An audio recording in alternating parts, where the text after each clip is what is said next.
Good day and welcome back to another DBZ Dokkan Medal video. Now in this video we're going to be taking a look at how you can complete another Fighting Legend Goku event completely free to play. So I think we only have one more of these. We'll only do one more of these before we get... No, actually I think this might be the last one that we do before we get back into ESPR and SPR. So obviously, I think we've done quite a few of the Fighting Legend Goku challenges, which I think for the most part is pretty good. I think we've covered a large base of the categories, some more of the fun ones, some more of the more difficult ones, but yeah, there's still quite a few left. I think for the original Fighting Legend Goku event, there were 20 challenges in total, so we still have quite a few left to go. I think we have 9 more after this one, so there is a pretty good chunk left to go. So we will be coming back at some point, maybe after we do the next round of SPR and ESPR. So yeah, basically, to cut a long story short, this is the USS or Universal Surival Saga challenge, and it's not too tough. There's a couple of reasons why it's not too tough, but the main reason being is that there are some pretty good USS free-to-play units, a lot of stacking ones as well. So for the lead, we have the new Instinct of the Awakened one, Goku Ultra Instinct Sign, 77% Universal Surival Saga Category lead. Just a good unit. Universal Surival Saga Category allies, 30% support. Raises attack and defense on super, attack and defense of 120% with a high chance of evading the enemy's attack. Just a straight up good free to play unit, still very good in a lot of ways. Really like this guy, always have, and yeah, you're not going to struggle when you have a unit like him. As our friend lead, we're using the Hit and Super Saiyan God Goku, Accelerated Battle or Universal Surival Saga Category lead. They raise attack and defense for 1 turn, greatly raise attack and defense on their 18 key, and with a chance to stun, but that's not too important. Attack and defense of 170%, key plus 6, plus an additional attack and defense of 60%, attacks guaranteed to hit, disables the enemy's card, and a high chance of evading the enemy's attack as the first or second attacker, plus an additional attack of 70% when attacking, key plus 7, and launches an additional super attack that has a medium chance of becoming a super attack as the third attacker. We're going to float them a little bit in the beginning, and the reason why is we just want to build up the stacks on all the rest of the units. So that's why they float in the beginning, and then we'll move them onto the main rotation alongside the physical Goku later on. And then as our second rotation, we have a little bit of a Universe 11 duo. So we actually have Rosie and Kokunsa. Very, I think, old school-ish kind of interesting EZAs. When were they EZAs? 2020 were they EZAs. So, not too long ago, but fairly like decent-ish units. Nice and simple. I like them a lot. Very good in conjunction with each other. Kokunsa, so she basically raises attack on her super attack, has attack and defense of 80%, gives special pose category allies key plus 2, attack and defense of 22%, and gains 22% defense at the start of each turn, and a high chance of stunning the attacked enemy when there's a Rosie or a Brienne attacking in the turn. She's going to be paired up with the Rosie, which is basically the same thing, except you inverse the attack and defense. So Rosie will raise defense on her super, and attack of 22% in her passive. She will also of course seal the attacked enemy instead of stunning them. They both share a ton of links: Metamorphosis, Battlefield Diva, the Innocence, Signature Pose, More Than Meets the Eye, Torment the Power, and Channeling the Limit. So they have literal perfect link set, and they're just a really good pair to run together. They don't let us down, and they're more than fine. So that's our other rotation. Then we have a couple kind of spare units, obviously. We're going to start off with the Master Roshi and Tien unit. A unit you'll see me use a lot in a lot of content just because they are a very good unit. Super duper simple. Seal super attacks and lower attack and defense on their super attack.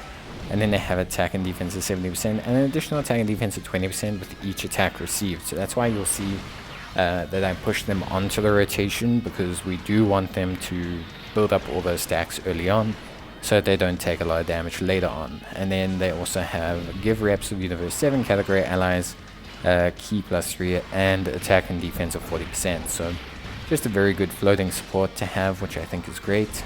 And then we have the power of the perfectly matched couple. This is obviously Krillin and Android 18.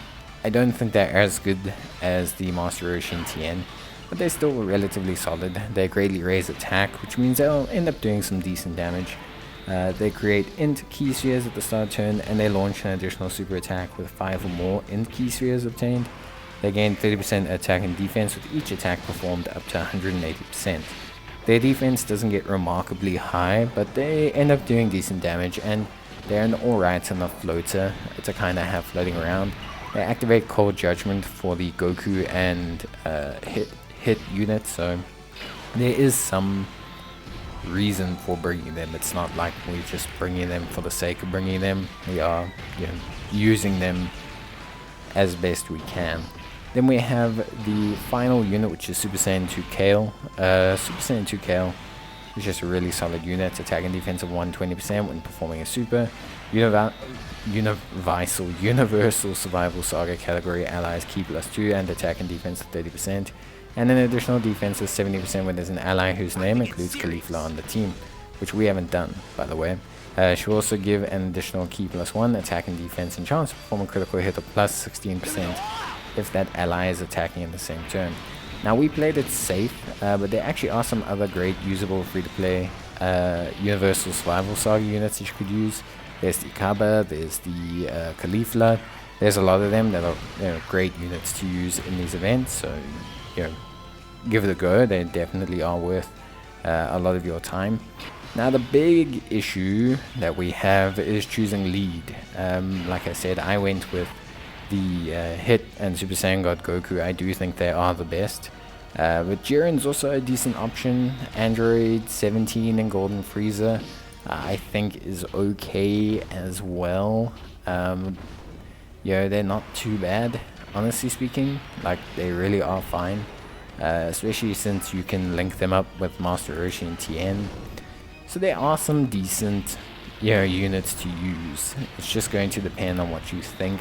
If I'm not going Goku and Hit, I probably go for 17 and Frieza, just because of how their passive works. But yeah, honestly, it just depends on what you got. Remember, of course, that you don't need to follow this list, but it does just help you out if you're looking for what free-to-play units can kind of bolster your team. Master Roshi's also a decent unit, but with such, like, his kit is decent, but I just don't know if, like, there's enough. I would maybe replace Android 18 and Krillin with Master Roshi. I think I'd do that, just because the physical unit is a lot more helpful against the int Goku at the end. And the LR stats, I think, will make him better defensively against, most of the units, most of the phases, except for obviously that second to last one against the strength Goku. We do use a couple items. I'm not going to deny that we used items. We definitely used quite a few. So, Ghost Ushers, I think we used 2. We used Icarus. We used 2 Princess Snakes.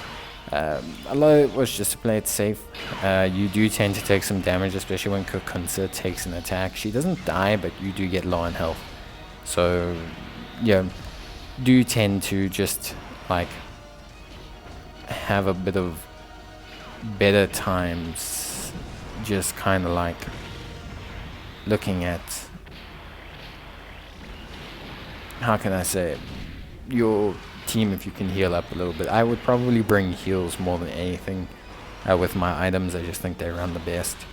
And then we have the Hit Goku. They're gonna finish things up, but yeah, they just tend to do a lot of great damage, and they can't miss their attacks, so like that does really help out when they can't really miss, especially against a unit that can evade. So yeah, I think it was a pretty good time. Pretty good. I don't want to say it was perfect, but I think everything went fairly well. I think, for me at least, it was a super duper solid like run. But yeah, that's gonna be it for me. I think this will be the last Fighting Legend Goku free to play. We'll move on to some more item runs, see how quickly we can do it in. But that's it from me. Bye.